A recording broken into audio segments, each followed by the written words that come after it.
قد تعجز الكلمات إن عبرت، وقد يعجز اللسان عن وصفكم. شرف عظيم أن أذكر حروف أحبتي وأكتبها بماء الذهب أسماءكم.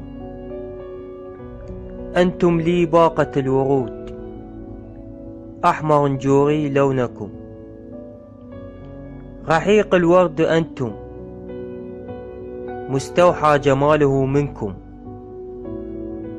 مهما كان جمال الياقوت والألماس، فلن يضاهي أبدا جمالكم.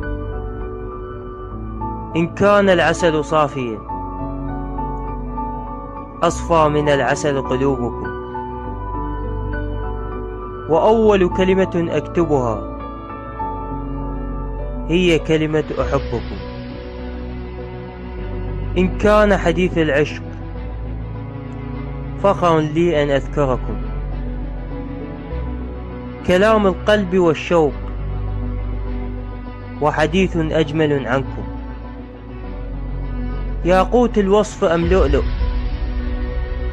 وجمال وما أروعكم. ليس العين ترى وحسب، بل قلبي من يراكم. ويعجز القلم عن الكتابة، ويعجز التعبير اتجاهكم.